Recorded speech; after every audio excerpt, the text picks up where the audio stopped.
अस्सलाम वालेकुम। मैं उम्मीद कर रहा हूँ आप लोग सब खैर आफियत से होंगे। आप बस मुझे कंफर्म कर दें, आप लोगों को आवाज़ आ रही है मेरी? जी सर, आ रही है। चलें, सही है। Thank you so much, thank you.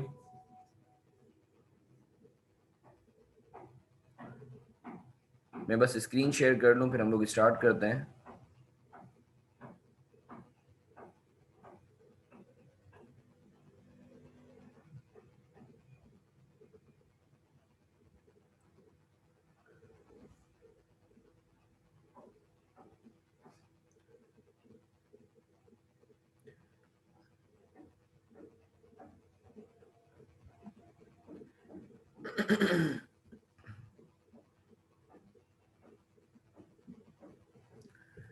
अच्छा जी, लास्ट सेशन में जो है वो बेसिकली हम लोगों ने IFRS 9 पे बात की थी, और हम लोगों का एक आखिरी एरिया रहता था इम्पेयरमेंट लॉस के हवाले से, कि इम्पेयरमेंट लॉस जो है वो IFRS 9 में किस तरीके से रिकॉग्नाइज होता है। अगर मैं पुराने IAS 39 की बात करूं तो that was incurred approach, incurred loss approach. What does it mean? सिर्फ एक मिनट आप रुकिएगा। यानी फॉर एग्जांपल एक बोरोवर अगर मेरा डिफॉल्ट करता है तो उस पर मैं जाके जो है लॉस रिकॉग्नाइज करता था। उसके ऊपर काफी ज्यादा इश्यूज भी आए। 2008 का क्राइसिस जो आया उस पर जो गोइंग कंसर्न के इश्यूज आए, तो one of the I would say basic reason for that going concern issue was recognition of provision of financial instruments. क्योंकि पुराना IAS 39 कभी बताता ही नहीं था प्रोएक्टिव अप्रोच के हवाले से with respect to booking of losses.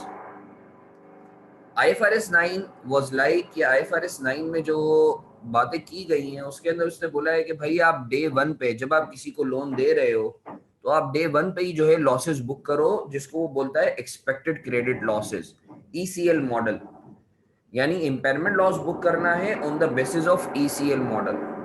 अच्छा, इधर एक मैं मजे की चीज बताऊं कि देखिए आपके जो अकाउंट रिसीवेबल और जो कॉन्ट्रैक्ट एसेट्स हैं जो IFRS 15 में कवर्ड है, मैं वापस रिपीट कर रहा हूं, जो आपके अकाउंट रिसीवेबल और कॉन्ट्रैक्ट एसेट्स जो IFRS 15 में कवर्ड है, उसका जो इम्पेयरमेंट लॉस है वो IFRS 9 के तहत बुक होता है। ठीक है, let me once again repeat for all of you.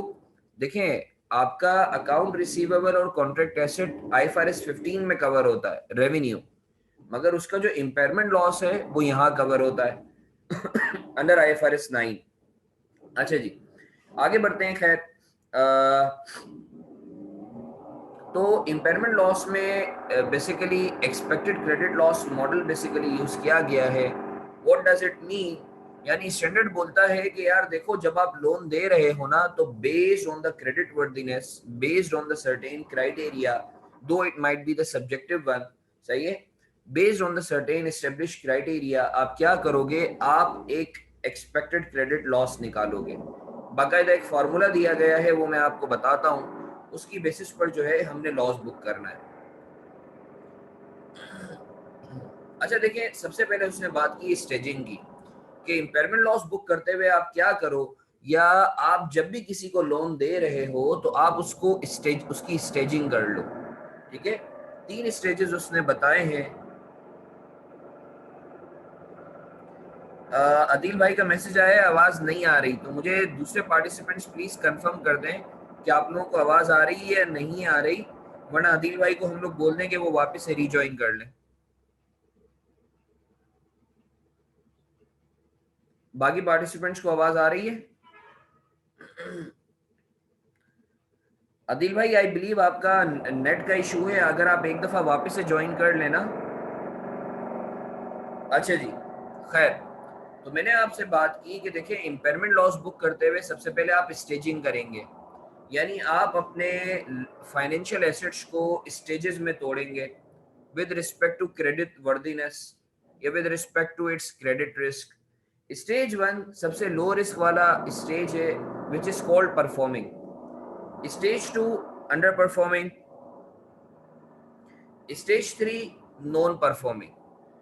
Hasan, ये हम लोग कैसे डेवलप करेंगे कि स्टेज 1 में हमें अपने लोन को रखना है? अच्छा, अभी अभी थोड़ी देर के लिए आप ECL को छोड़ दें, अभी फिलहाल स्टेजिंग की बात कर लेते हैं कि आप किस तरीके से जो है अपने फाइनेंशियल एसेट की, अपने जो आपने लोन दिया है किसी को या किसी से रिसीवेबल लेना है, उसकी स्टेजिंग कैसे करेंगे। Stage 1 performing, stage 2 under performing, stage 3 non performing. इसका क्या मतलब है हसन? परफॉर्मिंग का मतलब क्या है? नीचे लिखी हुई है definition, loans with low credit risk and with no significant increase in credit risk since origination. यानी ये परफॉर्मिंग लोन्स वो लोन्स हैं जिनमें क्रेडिट रिस्क सबसे ज्यादा लो होता है। अंडर परफॉर्मिंग जिसमें क्रेडिट रिस्क बढ़ जाता है। नॉन परफॉर्मिंग जिसमें मुझे पक्का पता है, कंफर्म पता है कि ये तो डिफॉल्ट कर गया। एक्चुअली IAS 39 का जो स्टेज 1 है वो IFRS 9 का स्टेज 3 था। यानी IAS 39 का रिडंडेंट होने की one of the reason was कि IAS 39 जो शुरू होता था ना वो IFRS 9 के स्टेज 3 से शुरू होता था, जब पानी सर से निकल चुका होता था। तो स्टैंडर्ड बोलता है कि भाई देखो, तुम अपना जो लॉस है वो एक्सपेक्ट करो डे 1 से। अब स्टेज 1 पे हसन हम कैसे कैटेगराइज करेंगे, स्टेज 2 में कैसे कैटेगराइज करेंगे, स्टेज 3 में कैसे कैटेगराइज करेंगे, तो उसके लिए कुछ क्राइटेरिया है। जैसे मैं आपको एक बात बताऊं कि फॉर एग्जांपल यूनिलीवर है, अगर आप यूनिलीवर को लोन दे रहे हैं तो वो स्टेज 1 में कैटेगराइज होगा, स्टेज 2 में होगा, स्टेज 3 में होगा। ऑब्वियसली यूनिलीवर को अगर आप लोन दे रहे हैं तो that would be categorised in stage 1। सही है। सिमिलरली अगर आप टेक्सटाइल कंपनी को जो है लोन दे रहे हैं तो टेक्सटाइल कंपनी को मेरे ख्याल से आप स्टेज 2 में कैटेगराइज करेंगे, राइट? क्योंकि आपको पता है टेक्सटाइल कंपनी के अंदर एक तो दो किताबें चल रही होती हैं टैक्स की वजह से, ठीक है। यही वजह है कि बिग फोर उसको लेती भी नहीं है नॉर्मली। सिमिलरली अगर मैं एक और एग्जांपल दूं, एसएमईज को आप ऑब्वियसली वहां जो है डॉक्यूमेंट्स का इशू होता है, डॉक्यूमेंट्री एविडेंस लेक करते हैं। बाज़ औक़ात होता है कि हम लोग जो है वो प्रैक्टिकली भी, मैं अगर आपको बताऊं, वहाँ थप्पों पर जो है फाइनेंशियल जो है वो चल रही होती हैं। मतलब 5-5 हज़ार में ऑडिटर से थप्पा लगवा के जो है फाइनेंशियल्स को जो है ऑडिटेड शो कर रहे होते हैं। तो एसएमईज वाली जो भी आपकी कंपनीज हैं, एसएमईज एसएमई बेस्ड, वो सारी की सारी स्टेज 2 में आ जाएंगी। या फॉर एग्जांपल किसी की पेकरा की रेटिंग या उसकी जो क्रेडिट रेटिंग है जो आपका JSCR करता है या पेकरा, तो उसकी बेसिस पर भी आप डिसाइड करते हो। तो बहुत सारे फैक्टर्स हैं जिसकी बेसिस पर हम लोग ये डिसाइड करते हैं कि whether the loan should be categorised as stage 1 और स्टेज 2 और स्टेज 3। अच्छा, डे 1 पे जो है ना, जब मैं किसी को भी लोन दे रहा हूँ तो वो नॉर्मली स्टेज 3 पे कैटेगराइज नहीं होगा। उसकी वजह ये है कि स्टेज 3 का मतलब ये है कि वो इम्पेयर हो चुका। तो ये मेरे लिए ही अजीब सी बात होगी कि यार हसन, मैं ऐसा लोन दे रहा हूँ जो ऑलरेडी नॉन परफॉर्मिंग है। अलबत्ता अभी काफ़ी कंपनीज जो हैं वो ट्रांजिशन की तरफ जा रही हैं, IFRS 9 या तो ट्रांजिशन कर चुकी हैं, तो वहाँ उन्होंने ये चीज़ें आइडेंटिफाई की होंगी। क्योंकि वो लोन चल रहा था, basically that was a transition from IAS 39 to IFRS 9, तो वहाँ ऑब्वियसली नॉन परफॉर्मिंग आइडेंटिफाई हुए होंगे। मगर ऐसा नहीं है कि आज अगर मैं किसी को लोन दे रहा हूँ तो वो स्टेज 3 में आ जाए। तो मेरे ऊपर ही सवाल होगा, अरे भाई अगर वो तुम्हें पता है कि वो इम्पेयर्ड है तो तुम उसको लोन क्यों दे रहे हो? ठीक है ना? तो खैर सर, पाकिस्तानी इकोनॉमी में ज्यादातर लोन्स जो हैं वो स्टेज 2 में आते हैं, क्योंकि हमारे यहाँ SMEs की तादाद ज्यादा है, स्मॉल एंड मीडियम इंटरप्राइजेस की। अच्छा सर, आई होप आप लोगों को स्टेजिंग की बात क्लियर है कि किस तरीके से आप लोगों ने स्टेजिंग करनी है अपने लोन्स की, अपने पोर्टफोलियो की, बिटवीन और अमंग स्टेज 1, स्टेज 2 और स्टेज 3। अच्छा, ये कुछ फैक्टर्स हैं जिसकी बेसिस पर हम डिसाइड करेंगे कि भाई हमें स्टेज 1 में रखना है, स्टेज 2 में रखना है या स्टेज 3 में रखना है। Changes in external market indicators, price of borrowers, debt और इक्विटी। ठीक है, अगर एक्सटर्नल मार्केट इंडिकेटर्स अगर जो है वो चेंज हो रहे हैं, फॉर एग्जांपल मार्केट वैल्यू में कमी आ रही है सिग्निफिकेंटली, इट शोज कि शायद क्रेडिट रिस्क में इशू आ गया है। बिजनेस और इकोनॉमिक कंडीशंस, जैसे अभी कोविड की वजह से, सही है, कोविड का जो इम्पैक्ट था। Changes in internal price indicators and credit ratings downgrade, अगर पेकरा की रेटिंग बुरी आई है यही वजह है कि आप कभी भी लोन जो है वो लेने के लिए जाते हैं तो फाइनेंशियल इंस्टीट्यूशन पहले आपकी रेटिंग मांगता है। चेंज इन ऑपरेटिंग रिजल्ट्स, अगर आपके ऑपरेटिंग रिजल्ट्स में चेंज आ रहा है, फॉर एग्जांपल प्रॉफिट लॉसेस में कन्वर्ट हो रहे हैं। इंटरनल वॉच लिस्ट अकाउंट्स, बाज़-औक़ात जो है वो फाइनेंशियल इंस्टीट्यूशंस ने जो है वो बाकायदा एक थ्रेशोल्ड बनाया हुआ होता है, वो थ्रेशोल्ड अगर ब्रीच होता है तो वो एक वॉच लिस्ट में आ जाता है, वो कंपनी या वो बोरोवर।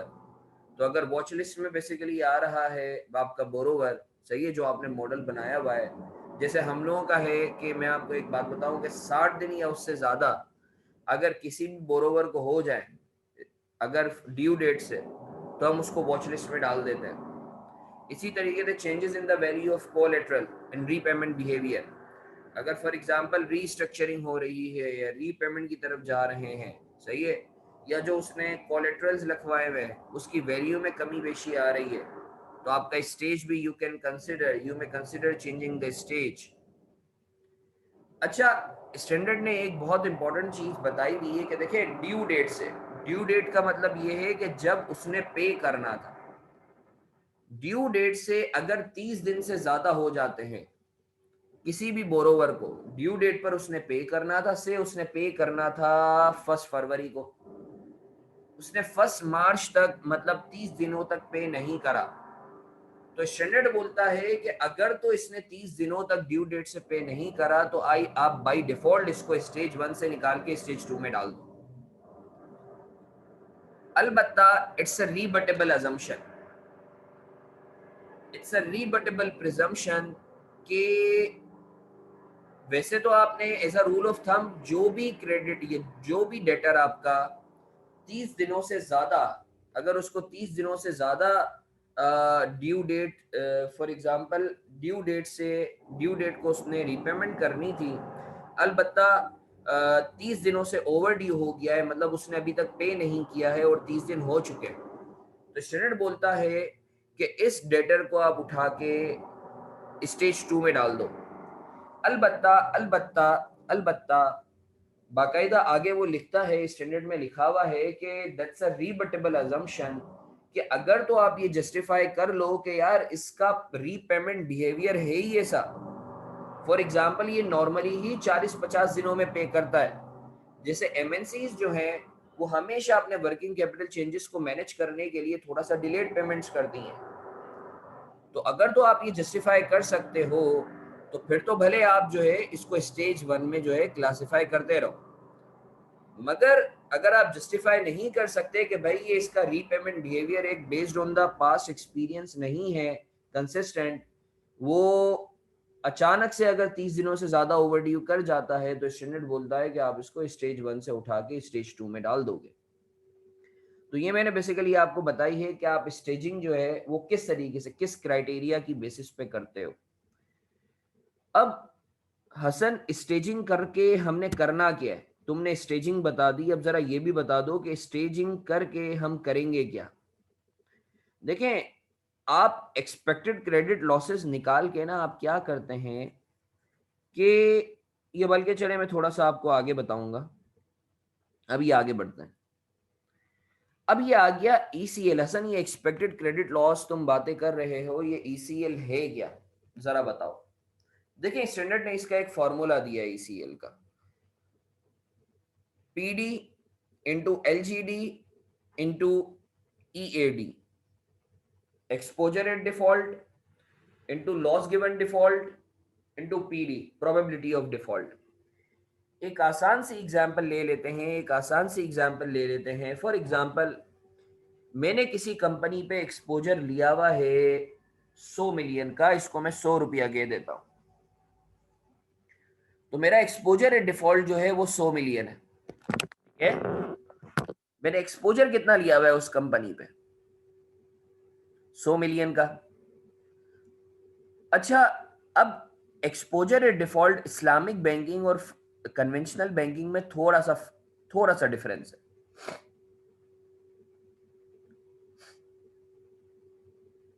यहां थोड़ा सा डिफरेंस है कि फॉर एग्जांपल, इस्लामिक बैंकिंग में आपको पता है कि लेट्स से अगर आपकी लिमिट अप्रूव हुई है 100 मिलियन की, या लिमिट अप्रूव हुई है लेट्स से 100 मिलियन की कर लें, और फॉर एग्जांपल आपने खरीदी है एक मशीन 80 मिलियन की, तो जो इस्लामिक बैंकिंग में एक्सपोजर लिया जाएगा ना, एक्सपोजर इस ईसीएल मॉडल के लिए वो 80 मिलियन लिया जाएगा। उसकी वजह यह है कि ऐसा पॉसिबल, इस्लामिक बैंकिंग में आपको पता है दैट्स एसेट बेस्ड फाइनेंसिंग। तो इस्लामिक बैंकिंग में ऐसा नहीं हो सकता कि भाई आप बोलो 100 मिलियन की लिमिट थी मशीन के लिए, आपने 80 मिलियन लिए तो 20 मिलियन का मैं कुछ और ले लूं। It's not gonna be like that.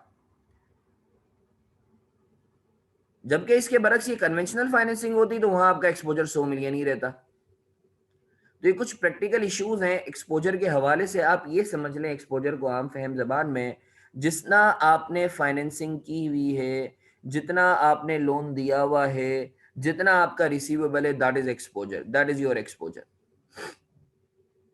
अच्छा मुझे आप एक बात बताएं, जाहिर सी बात है आपने एक्सपोजर लिया होगा तो कोई सिक्योरिटी भी ली होगी,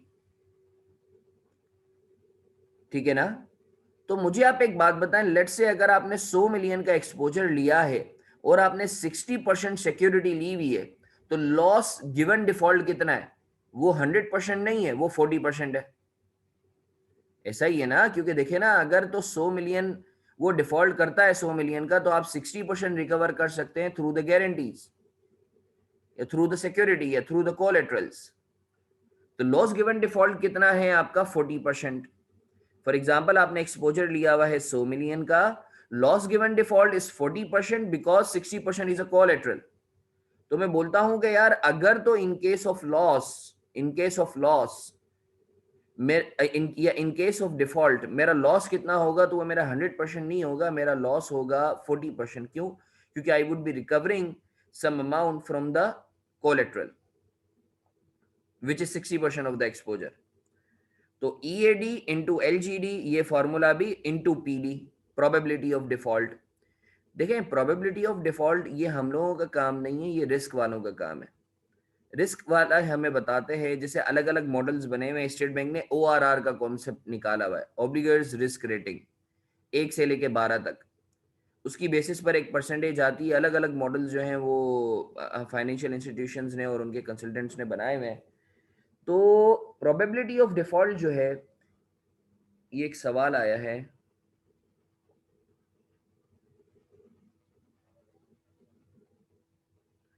जाजेब भाई ने एक बात की कि सर नॉन बैंकिंग बिजनेस के लिए जो है, जिसे अकाउंट रिसीवेबल, कोई मसले वाली बात नहीं है। कोलेटरल अगर आपका कुछ भी नहीं है तो देखें फार्मूले में प्लग इन कर लें, आपका लॉस गिवन डिफॉल्ट 100% होगा उसमें, ठीक है ना?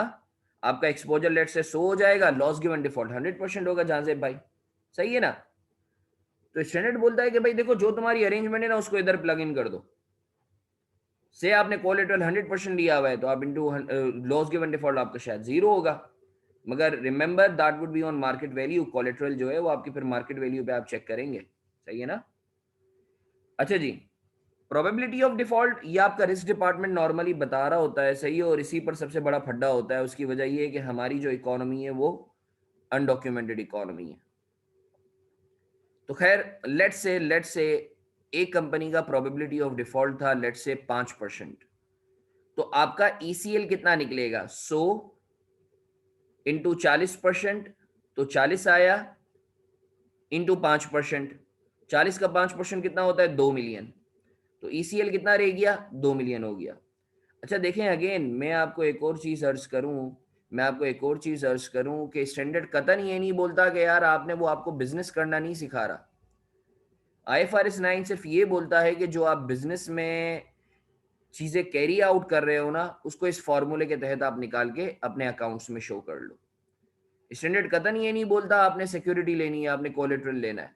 मगर अगर आप कोलेटरल नहीं लोगे तो ऑटोमेटिकली आपका एलजीडी बढ़ जाएगा, लॉस गिवन डिफॉल्ट, ठीक है? अगर आप इम्प्रूडेंट बैंकिंग करोगे, इम्प्रूडेंट फाइनेंसिंग करोगे तो ऑटोमेटिकली आपका पीडी बढ़ जाएगा। तो स्टैंडर्ड बोलता है कि जो भी आप बिजनेस में हरकतें कर रहे हो आपने इधर शो करना है। आई होप आपको ये चीज क्लियर है कि एक्सपोजर था 100 मिलियन का, लॉस गिवन डिफॉल्ट 40% है क्योंकि 60% का कोलेटरल है, प्रोबेबिलिटी ऑफ डिफॉल्ट ये 5% है, तो आपका ईसीएल आया 2 मिलियन का। अब ऑब्वियसली ये जो 2 मिलियन है ये ओवर अ सर्टेन पीरियड है, 3 साल 4 साल, तो एक अप्रोप्रिएट डिस्काउंट फैक्टर होता है। आप उससे क्या करते हो, डिस्काउंट करते हो। ये डिस्काउंट फैक्टर कौन सा होता है? नॉर्मली नॉन बैंकिंग बिजनेस के लिए मैं बात कर रहा हूँ, मैं बैंकिंग बिजनेस के लिए बात नहीं कर रहा। ये जो डिस्काउंट फैक्टर होता है ये आप लोगों का फाइनेंसिंग का रेट होता है, ठीक है। तो ये हमने ईसीएल के फॉर्मूले को पढ़ लिया। अच्छा देखें, ये एक स्टेप बाय स्टेप अप्रोच है, पोर्टफोलियो सेगमेंटेशन एंड स्टेजिंग। आपने सबसे पहले स्टेजिंग कर लेनी है, उसके बाद स्टेप 2 आपने एक्सपोजर एट डिफॉल्ट कैलकुलेट कर लेना है, उसके बाद आपने जो है प्रोबेबिलिटी ऑफ डिफॉल्ट्स कैलकुलेट कर लेनी है, एलजीडी कैलकुलेट कर लेना है, और मल्टीप्लाई करके आपने ईसीएल जो है वो बेसिकली कैलकुलेट कर लेना है। ये कुछ की चैलेंजेस हैं, प्रैक्टिकल इश्यूज क्या हैं।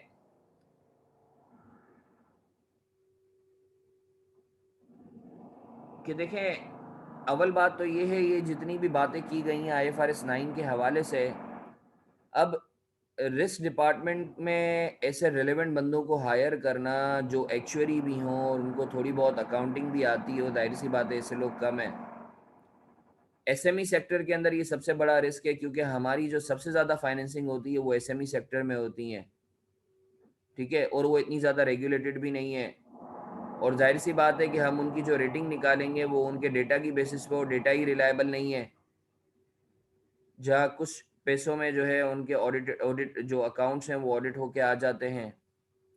अगेन जो स्टेज 1 से स्टेज 2 पे जाना है या 2 से 1 पे जाना है, ये एक सब्जेक्टिव मैटर है जो हमेशा मैनेजमेंट और ऑडिटर के दरमियान एक फड्डा कायम रखेगा। अब जाहिर सी बात है, आपको पता है ये जो फाइनेंशियल इंस्टीट्यूशन है वो पता नहीं 6-6 7-7 मिलियन, बल्कि 15-15 मिलियन के ऊपर ये पूरा मॉडल बनवा रहे हैं। अब जो आपकी छोटी फाइनेंसिंग कंपनीज हैं, जो मुदारबा सेक्टर है, वो तो ये बियर ही नहीं कर सकता, उसके पास तो कॉस्ट कंस्ट्रेंट्स आ जाते हैं। और अगर फॉर एग्जांपल आपका पोर्टफोलियो थोड़ा सा बुरा है तो डे 1 के ऊपर प्रॉफिटेबिलिटी के इम्पैक्ट्स, जाहिर सी बात है ना, अचानक से एक तरीके से ईसीएल ये प्रोविजन ही है एक तरीके से, तो आपकी प्रॉफिटेबिलिटी, तो ये कुछ चैलेंजेस हैं जो जिसकी वजह से अभी भी कुछ सेक्टर्स में जो है इसको डेफर किया जा रहा है। मगर अल्टीमेटली आईएफआरएस 9 इम्प्लीमेंट होना ही होना है। उसकी वजह ये है कि मैं अभी एसीसीपी के डायरेक्टर्स और ये लोग सब आए हुए थे, तो एक मैं प्रेजेंटेशन दे रहा था वहाँ, तो एक बड़ी अच्छी बात की उन्होंने कि देखें हमें अपना कल्चर बदलना पड़ेगा। अगर तो हम यही बोलते रहेंगे ना कि यार अनडॉक्यूमेंटेड है या कुछ भी ऐसी चीज़ें, या इतने, यानी फॉर एग्जांपल अगर हम जो है वो एक्सक्यूजेस देते रहेंगे तो हम कभी भी जो है ना आईएफआरएस 9 ऑप्ट कर ही नहीं पाएंगे। आईएफआरएस 9 अगर आप ऑप्ट करना चाहते हैं तो आप जो है ये समझें कि फॉर एग्जांपल आप किसी को लेंडिंग कर रहे हैं, और आप अगर लेंडिंग करते हैं तो आप बीइंग अ प्रूडेंट पर्सन क्या क्या चीज़ें देखते हैं। तो एक्चुअली मकसद ये है आईएफआरएस 9 लाने का कि आप इम्प्रूडेंट बैंकिंग को अवॉइड करो, इम्प्रूडेंट फाइनेंसिंग को अवॉइड करो। अगर आप इम्प्रूडेंट फाइनेंसिंग करते हो तो फिर आप ईसीएल का हिट लो। तो खैर, ये कुछ ईसीएल के हवाले से बात की मैंने। अब मैं एक काम करता हूँ, एक एक्सेल पे मैंने एक जो है ना एक इलस्ट्रेशन बनाई हुई है, आप लोगों से वो शेयर करता हूँ, फिर हम लोग आगे बात करते हैं।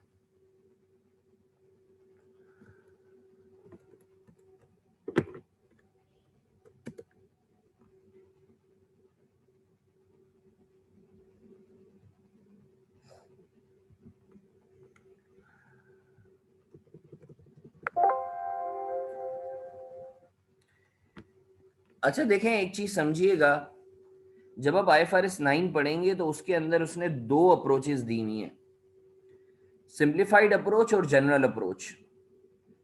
सिंप्लीफाइड अप्रोच का मतलब ये है कि लाइफ फॉर एग्जांपल टेन्योर है 5 साल का, तो 5 साल में जितने लॉसेस होने हैं ना, आज के आज सब बुक कर लो, this is called simplified approach. General approach आप स्टेज वाइज बुक करो। फॉर एग्जाम्पल स्टैंडर्ड बोलता है कि अगर तो आप स्टेज 1 के तौर पे कैटेगराइज किया है आपने लोन को, तो आप अगले 12 महीनों का ईसीएल बुक करोगे। अगर स्टेज 2 या स्टेज 3 के तौर पे कैटेगराइज किया है तो आप लाइफ टाइम लॉसेस बुक करोगे। मैं वापस रिपीट कर रहा हूं, जनरल अप्रोच में बाकायदा उसने बताया हुआ है कि स्टेज 1 पे अगर आपने क्लासिफाई किया है तो आप सिर्फ अगले 12 महीनों का लॉस बुक करोगे। अगर आपने स्टेज 2 या स्टेज 3 में क्लासिफाई किया है तो आप लाइफ टाइम लॉसेस बुक करोगे। ये बाकायदा लिखा हुआ भी आप पढ़ भी सकते हैं। फॉर एग्जाम्पल अगर सिंप्लीफाइड अप्रोच है तो आपने 12 महीने उनको सोचना नहीं है, आपने straight life time losses book कर लेना है। मगर अगर जनरल अप्रोच है तो फिर आपने स्टेज वाइज बुक करना है। अगर स्टेज 1 है तो 12 महीनों का, स्टेज 2 या स्टेज 3 है तो लाइफ टाइम लॉसेस बुक करना है। अच्छा जी, आगे बढ़ते हैं। ये कुछ मैंने चीज़ें बताई नहीं है, सही है, कि जो है वो क्या कहते हैं कि आपने कौन से एसेट्स पे, ये ऑलरेडी शेयर्ड है आपसे। ये इंशाल्लाह जब हम लोग फिजिकली मिलेंगे तो ये मैं आपसे डिस्कस भी कर लूँगा एक दफ़ा। आए इस एग्जाम्पल को हम लोग देख लेते हैं, ठीक है। तो इस एग्जाम्पल से आपको और भी चीज़ें क्लियर होंगी। Company has acquired a bond with a coupon rate of 5% at par। Company ने बॉन्ड अक्वायर किया है 5% का, पार वैल्यू पर, फेस वैल्यू है 1000। Chances of survival at every year end along with the LGD estimates and at the initial recognition are as follows: year 1 2 3 4 5। CSP का मतलब है cumulative survival probability. ये हमारा रिस्क डिपार्टमेंट हमें देगा cumulative survival probability, ठीक है। कि ये हमें क्या लगता है कि ये सर्वाइव कितना करेगा। ये क्यूमुलेटिव एक प्रोबेबिलिटी निकाली हुई है सर्वाइवल की। एलजीडी, एलजीडी 60%, इसका मतलब है मेरा सिक्योरिटी मैंने कितनी ली हुई है 40%, एक्सपोजर से 1050 है। अब assuming that asset is not credit impaired at the inception and eligible for the recognition of 12 months credit losses। अब मैं अज्यूम कर रहा हूं कि मैं जनरल अप्रोच यूज कर रहा हूं और स्टेज 1 के तौर पे क्लासिफाई कर रहा हूं। इसका मतलब है मुझे सिर्फ अगले 12 महीनों का लॉस बुक करना है। अगर स्टेज 2 होता तो लाइफ टाइम लॉसेस बुक करता, पूरे 5 सालों का जितना आज एस्टिमेट करता। अच्छा जी, अब आप देखिएगा इस ग्राफ या इस टेबल को मैंने थोड़ा सा अपने हिसाब से इसको मोल्ड किया है। ये डे 1 पे बात कर रहा हूँ, ये ईयर 0 पे बात कर रहा हूँ। ईयर 1 पे बात नहीं कर रहा, ईयर 0 पे खड़ा हो गया। मैंने कुछ नहीं किया, मैंने अपनी क्यूमुलेटिव सर्वाइवल प्रोबेबिलिटी को जो है इस तरीके से मैंने ट्रांसपोज करके जोट डाउन कर लिया। ईयर 1 के एंड पे इतनी होगी, 2 के एंड पे इतनी होगी, 3 के एंड पे इतनी होगी, 4 के एंड पे इतनी होगी, 5 के एंड पे इतनी होगी। मुझे बताएं, अगर क्यूमुलेटिव सर्वाइवल प्रोबेबिलिटी जो है 99.17% है तो क्यूमुलेटिव डिफॉल्ट प्रोबेबिलिटी कितनी होगी? 100 माइनस 99.17। तो क्यूमुलेटिव डिफॉल्ट प्रोबेबिलिटी ईयर 1 के एंड पे इतनी आती है, ईयर 3 2 के एंड पे इतनी आती है। ये कैसे आई? 100 minus CSP। Cumulative default probability कैसे आई? 100 माइनस CSP। तो मुझे पता चल जाएगा कि ईयर 1 के एंड तक CDP कितनी है? 0.83%, 2 के एंड पे 1.98%, 3 के एंड पे इतनी, 4 के एंड पे इतनी, 5 के एंड पे इतनी। अब पीरियोडिक डिफॉल्ट प्रोबेबिलिटी कितनी है? ऑब्वियसली ये देखें, ये है क्यूमुलेटिव आज तक। तो अगर तो मुझे फॉर द ईयर निकालनी है तो मैं दोनों ईयर का डिफरेंस ले लूंगा। फॉर एग्जांपल ईयर 1 पे जो CDP है वही PDP है, क्योंकि कोई पिछला साल नहीं था। अलबत्ता ईयर 1 के एंड पे, ईयर 2 के एंड पे आपकी PDP कितनी आ रही है? ईयर 2 तक की CDP माइनस ईयर 1 तक की CDP। इन दोनों का difference is PDP, periodic default probability, कि उस साल में मेरी प्रोबेबिलिटी ऑफ डिफॉल्ट कितनी है। सिमिलरली ईयर 3 की PDP कितनी आई है? Year 3 minus year 2। Similarly year 4 की कितनी आई है? ईयर 4 की CDP माइनस ईयर 3 की CDP। ईयर 5 की कितनी आई है? ईयर 5 की CDP माइनस ईयर 4 की CDP। ये मैंने प्रोबेबिलिटी ऑफ डिफॉल्ट निकाल ली है PDP, सही है। एक्सपोजर कितना है? 1050, 1050, 1050। अच्छा, अगर तो रीपेमेंट हो रही है ना तो ये 1050 कम होता रहेगा, बादों का रीपेमेंट भी होती है ना। लॉस गिवन डिफॉल्ट कितना है? 60%, 60%, 60%, 60%। अब ECL कितना आया? फॉर्मूला देखिएगा, probability of default into exposure into loss given default. Probability of default into exposure into loss given default. Same goes for year 2, PDP into exposure into loss given default. Year 3 के end पे इतना आ गया, year 4 के end पे इतना आ गया, year 5 के end पे इतना आ गया। ये देखें, ये एब्सोल्यूट फिगर्स हैं। इसको मैंने डिस्काउंट भी करना है, इससे अप्रोप्रिएट डिस्काउंट रेट है 5%। तो मैं आज ईयर 0 पर खड़ा हूँ, एक साल आगे की फिगर है, इसको मैंने डिस्काउंट किया तो ये फिगर आ गई। ईयर 2 वाले को डिस्काउंट किया, जाहिर सी बात है मैं आज खड़ा हूँ ईयर 0 पर, तो 2 सालों से डिस्काउंट करा तो इसकी फिगर ये आ गई। ईयर 3 को डिस्काउंट किया, ऑब्वियसली मैं आज 3 सालों वो 0 पे खड़ा हूँ तो इसको 3 सालों से डिस्काउंट करा। तो ये मेरे पास टोटल ईसीएल आ गया, लाइफ टाइम ईसीएल मेरे पास आ गया, लाइफ टाइम ईसी आ गया मेरे पास 38.64। मगर ऊपर मैंने आपको बताया था कि मैंने इसको स्टेज 1 के तौर पे कैटेगराइज किया है। मैंने स्टेज 1 के तौर पे कैटेगराइज किया है, तो मैं सिर्फ अगले 12 महीनों का बुक करूंगा। दैट इज, मैं जो आज बुक करूंगा ईयर 0 पर इस लोन से related ECL, that would be 4.98%। 4.98, माजरत 98% नहीं, 98, ठीक है। अगर तो हसन तुमने स्टेज 2 में क्लासिफाई किया होता इसे, तो मैं कितना बुक करता? मैं टोटल 38.64 बुक करता। अच्छा, मुझे आप एक बात बताएं, ये सिंप्लीफाइड अप्रोच के तहत, अच्छा देखें अगेन, आप स्टेज 1 स्टेज 2 को जनरल अप्रोच में देखते हैं, सिंप्लीफाइड अप्रोच में नहीं देखते। सिंप्लीफाइड अप्रोच में आप डे 1 पे सारा का सारा लॉस बुक कर लेते हैं। क्यों? क्योंकि सिंप्लीफाइड अप्रोच के अंदर आप ऐसे एसेट्स को नॉर्मली जो है ईसीएल उनके ऊपर कैलकुलेट कर रहे होते हैं जिनका 1 साल से ज्यादा का पीरियड ही नहीं होता। फॉर एग्जांपल, अकाउंट रिसीवेबल पे सिंप्लीफाइड अप्रोच यूज होती है। अब अकाउंट रिसीवेबल नॉर्मली 1 साल या उससे कम के ही होते हैं, तो वो कभी 12 महीने, जाहिर सी बात है उनके लिए जो 12 महीने वही लाइफ टाइम लॉसेज हैं। आप मेरी बात समझ रहे हैं कि सिंप्लीफाइड अप्रोच कब यूज करनी है? तो वो नॉर्मली उन एसेट्स के लिए, शॉर्ट टर्म एसेट्स के लिए आप यूज करते हैं सिंप्लीफाइड अप्रोच। उसकी वजह क्या है? क्योंकि उनके लिए जो अगले 12 महीने वही उनके लिए जो है लाइफ टाइम लॉसेज है। आई होप आपको क्लियर है। तो ऊपर बाकायदा बताया हुआ है सिंप्लीफाइड अप्रोच कहाँ यूज करनी है। आप अगर फॉर एग्जाम्पल ये पढ़ लेंगे तो आपको अंदाजा हो जाएगा। मैं वापस रिपीट कर रहा हूँ, स्टेजिंग आपने जनरल अप्रोच में यूज करनी है, सिंप्लीफाइड अप्रोच में यूज नहीं करनी, ठीक है। सिंप्लीफाइड अप्रोच के अंदर आप लाइफ टाइम लॉसेस बुक कर लेते हो।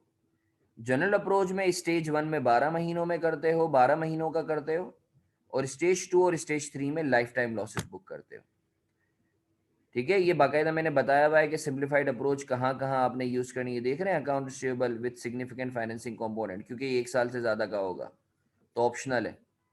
अकाउंट रिसीवेबल फिर इनसिग्निफिकेंट फाइनेंसिंग, ये 12 महीनों तक का होगा, कंपलसरी है।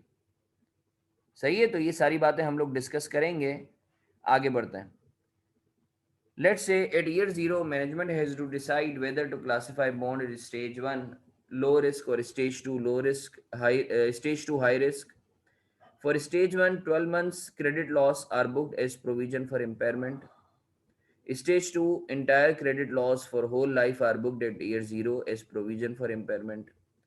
Whether to classify security as stage 1 or stage 2 is a matter of judgment. A bond can move from one stage to another at any time during its life. The above table is prepared at each reporting date as probabilities get changed after each passing year. ये कुछ commentary लिखी गई है, सही है। अब अभी तो देखें मैंने ईयर 0 पर खड़े रह के ये चीजें बनाई हैं।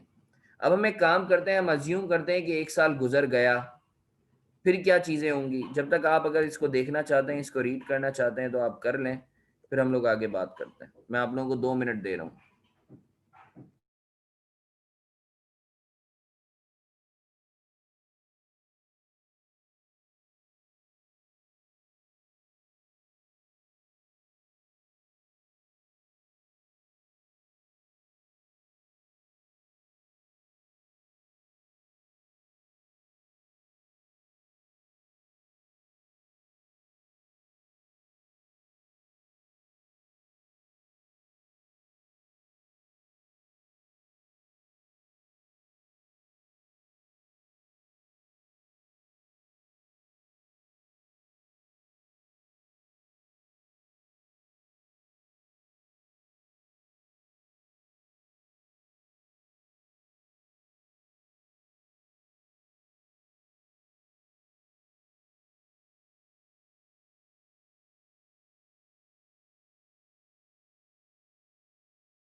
अच्छा जी, तो स्टार्ट करते हैं। अगर आप लोगों का कोई सवाल है तो प्लीज आप लोग पूछ सकते हैं।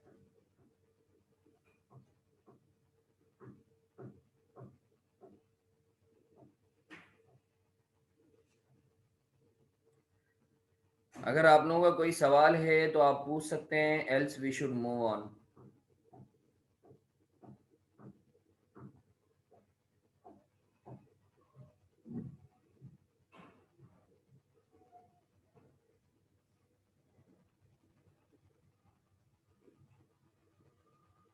अच्छा जी,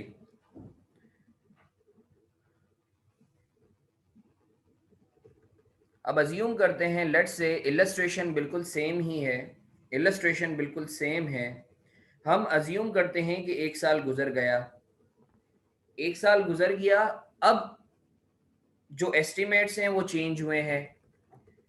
अब देखिए, मैं ईयर वन के एंड पे खड़ा हूँ, ईयर वन के एंड पे मैं खड़ा हूँ, ईयर वन के एंड पे खड़ा हूँ। अब मेरे पास ईयर टू का एंड, ईयर थ्री का एंड, ईयर फोर का एंड, ईयर फाइव का एंड जो है, ये मेरे पास डिटेल्स दी हुई है, क्यूमुलेटिव सर्वाइवल प्रोबेबिलिटी दी हुई है, लॉस गिवन डिफॉल्ट दिया हुआ है और एक्सपोजर दिया है। सही है ना? अब ईयर वन के एंड पे खड़ा होके मैं वही जो है वो टेबुलर फॉर्म में जो है इंफॉर्मेशन को प्लॉट करता हूँ। सही है। C S P year two के एंड पे 98.02 है, ईयर थ्री के एंड पे 95.76 है, ईयर फोर के एंड पे ये हमें फिगर्स कौन दे रहा है? ये रिस्क डिपार्टमेंट देगा हमें। It would be basically this project would be a joint venture of a risk department and a finance department. ठीक है। क्यूमुलेटिव डिफॉल्ट प्रोबेबिलिटी कितनी आएगी? 100 माइनस 98.02%। ईयर टू के एंड की आ गई, ईयर थ्री के एंड की आ गई, ईयर फोर के एंड की आ गई, ईयर फाइव के एंड की आ गई। पीरियोडिक डिफॉल्ट प्रोबेबिलिटी कैसे आएगी? 2 सालों के सीडीपी का अगर आप डिफरेंस लेंगे तो यू वुड गेट पीडीपी। सही है। प्रोबेबिलिटी ऑफ डिफॉल्ट आपके पास आ जाएगी, ईयर टू के एंड की आ गई, ईयर थ्री के एंड की आ गई, ईयर फोर और year five. Exposure 1050, 1050, 1050। Loss given default 60%। तो आपके पास एब्सोल्यूट टर्म्स में लॉस कितना आ रहा है? PDP into exposure into LGD. सही है। ईयर टू का, ईयर थ्री का PDP into loss given default into exposure, year four का भी इतना, ईयर फाइव का भी इतना। मैंने इसको डिस्काउंट किया है 5% से, तो ईयर टू के एंड पे इतना, ईयर थ्री के एंड पे इतना, ईयर फोर के एंड पे इतना, ईयर फाइव के एंड पे इतना। अगर आज मुझसे कोई पूछता है कि हसन टोटल लॉस आपका कितना है, लाइफ टाइम लॉसेस कितने हैं, तो वो 52.81 है। सही है।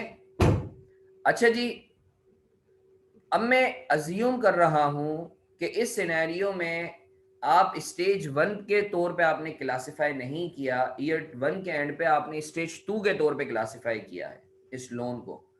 जब आपने स्टेज टू के तौर पे क्लासिफाई किया है तो उसूलन आपको 52.81 बुक करना चाहिए।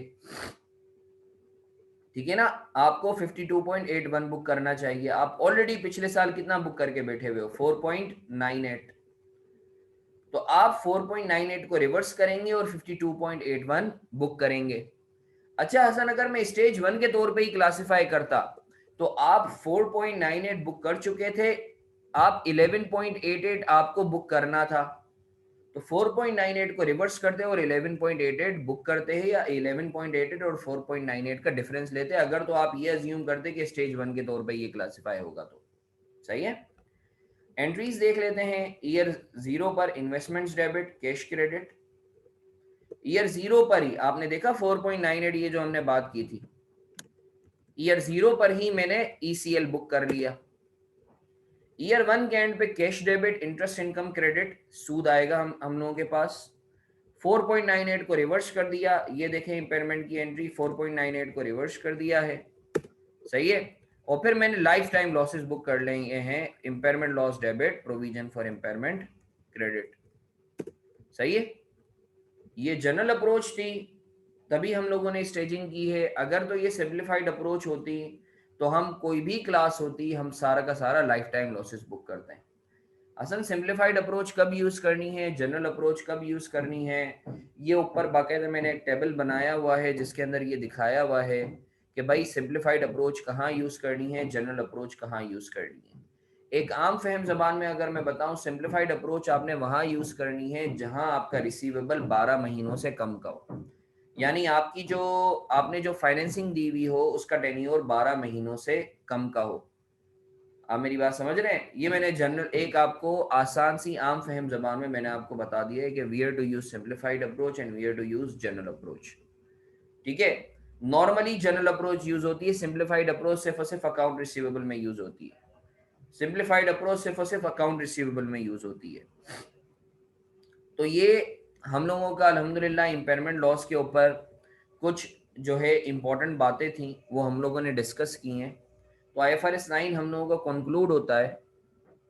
अब हमारा एक एरिया है कंसोलिडेशन का, बड़ा एरिया है। ठीक है। तो आप लोगों की क्या राय है, कंसोलिडेशन वाला एरिया अभी शुरू करें या फिर इसको फिजिकल क्लास में नेक्स्ट वीक हम लोग मिल रहे हैं तो उसमें शुरू किया जाए? आपकी क्या राय?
तो बस फिर मेरे ख्याल से जो है हम लोग आज की क्लास को यहीं तक रहने देते हैं। ठीक है।